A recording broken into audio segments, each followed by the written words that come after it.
Lonzoko, aka Elnino. Some people know me by Elnino. I'm a saxophonist, band leader, and a composer based in Pretoria. And I happen to have studied at the Tshwane University of Technology and been playing saxophone for roughly 7-8 years now.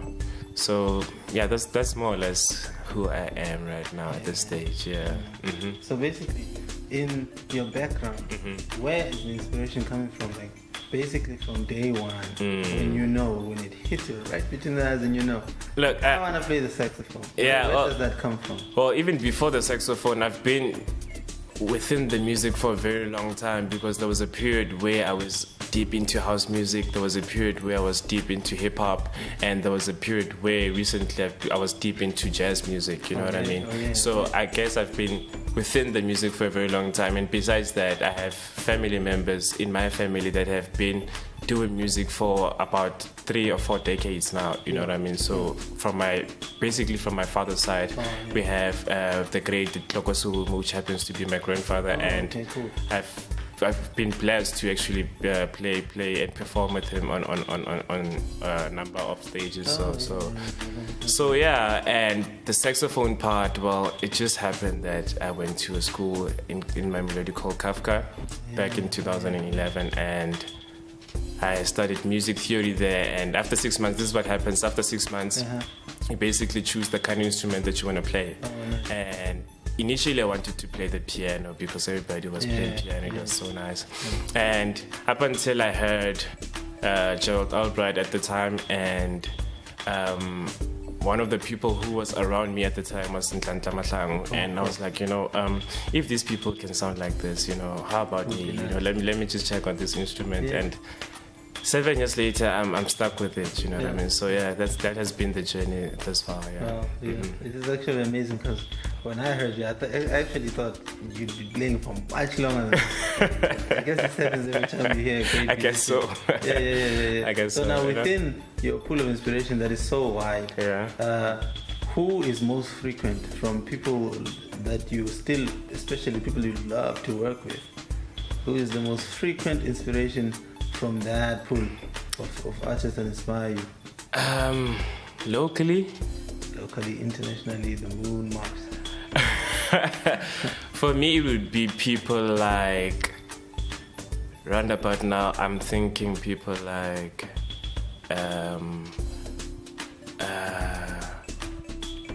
shucks, it's difficult. I can't even think. There's a lot though. Across all genres, though, you know what I mean? Because right now I'm into hip hop right now, So I'm looking. Hopefully, I'll be able to work with people like the AKAs of my time and the Casper Nyovest of my time. And in terms of jazz or other music styles that are related to jazz music, it would be people like Duduzo Makatini and Prafeya Faku and Sidney Mavunda. Those are the kind of people that I can think about right now that I'd really love to work with. This is the dope part about this, because now all these names are coming up, and it actually forces one to actually make note of them. Yeah, true. Okay, these are people we need to get.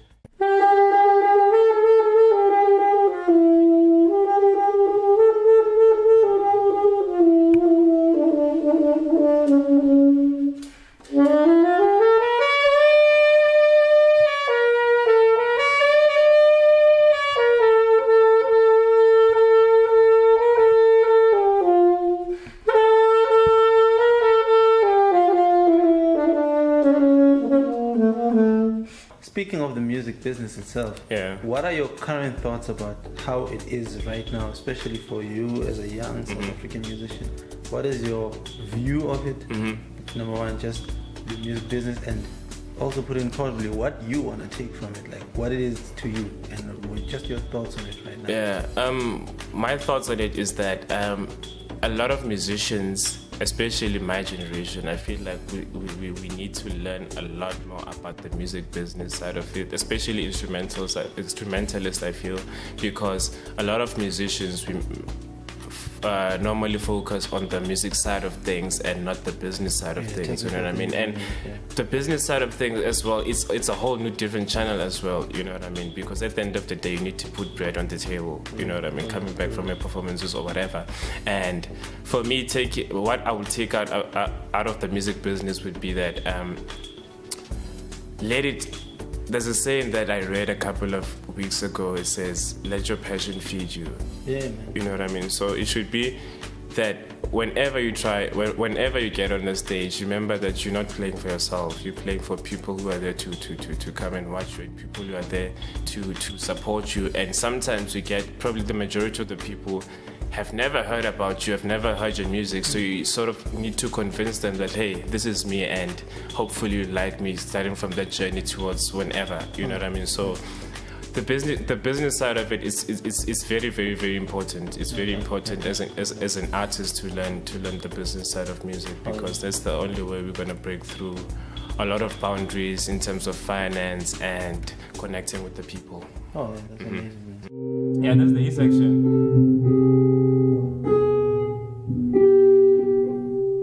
So, hey, the content is also CD, 2 cycles, and hey, we were at A7, yeah, approach at B flat, man. And emo end of 4 or something like that, or end of 3. I think from what I can tell from you, yeah, it's like your favorite part of the music is the communicative aspect. Yes, true. Like I can tell, especially since I've been around you. True. So now on that space, what would you say is the one thing that you would wish? I know everyone can take away what they want from music. Yeah. You know, it can never be the same for everyone. But what do you feel is the one thing that you would love people to know after you've played and after they heard your music? What is the one thing you'd like them to actually, if they miss everything else, that one thing that you'd love for them to actually know about your music and take away from? I think this would be a cliche, but one thing that I'd love people to take away from my music is love, you know, because I'm a big fan of love. I love loving, and my music itself speaks mainly about love, and the experiences that I write about are mainly surrounded by the element of love, you know what I mean? So if people were to take anything from my music, it would be love. Amen. Yeah, that's it. Amazing, man. Yeah. It's amazing. Trust me, there's not cliche at all. Because a lot of people actually would say it, but no one is going to say it the way you just say it. Yeah. So now, any memorable performances that, I know you had a lot. Yeah, true. You've had a lot. True. You know, the ones, everyone has like those times where you're like, you know what, if I could just rewind to that moment. Either it being a song or a time on stage, or even behind, backstage. Stage. Yeah. I've had lots of those. So, what do you... Actually, right now I'm thinking of a couple, which would be having opened for the Great Monsieur Park, which happened back like 3 or 4 years ago with the New Notes Big Band. That's one of the highlights of my career currently, and having to work with, in my opinion, one of the best dance music artists, would be Lady Zamar for me. Those are one of the highlights that I can think of during my music career. So yeah, basically those are the only two that I can think of right now. Many in that's fantastic, man. So now, from here onwards, going into the future, as you just glance into it, what's next for Elnino? For me, it would be that hopefully to record my EP in the next, I don't know, maybe coming year or so, and let people know more about me and spread more love into this world, because I still feel like this world needs more love. Any titles in mind for your EP? No, I haven't thought about it yet. Yeah, I know. But there's this specific song though that I really need people to listen to would be "Don't Forget to Love," and it's a beautiful song. It's groovy. I like to assume that everybody's gonna connect with it, because I asked one of my vocalist friends to actually write lyrics to the song, and what she came up with was so beautiful. So I really can't wait for people to listen to that. Who did you co-write the song with?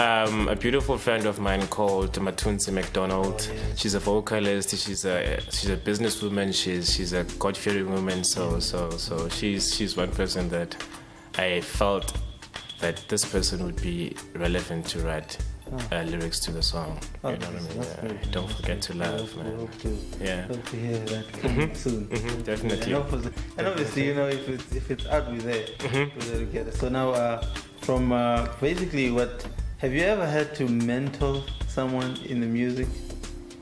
And what did you learn from that experience? And with that in mind, if you could, what would you like a young, aspiring musician in primary school or high school to know that you would love to impart with them? Firstly, I've never directly thought to myself that, okay, I'm mentoring so and so, but I guess it happens throughout the journey. It's part of the journey, you know what I mean? At some point, you get to a level where people look up to you and people want to associate themselves with you, or they want to take something from you in terms of learning and stuff like that. So I have mentored a couple of people, and what I've learned from that, it's difficult to be a leader. You know what I mean? It has taught me that not everybody can be a leader as well, because there are certain elements that need you to, or certain experiences that need you to take certain decisions, and certain decisions that sometimes they're a matter of life and death, or building somebody or breaking them. You know what I mean? So being a mentor to somebody is one of the biggest challenges that any person can experience, because leadership is not easy. Leadership is not easy. Yeah, that's so true, man. That's so true. No, this is inspiring, man. And I'm actually listening to you now, and I think a lot of what you cannot even say, but this conversation here is going to start is going to feed into those things, and from there into your music. Thanks a lot for your time. Man. Thank you very much, my brother. Thank you very much. Hope to hear the music coming soon. Most definitely. Most definitely. Cheers.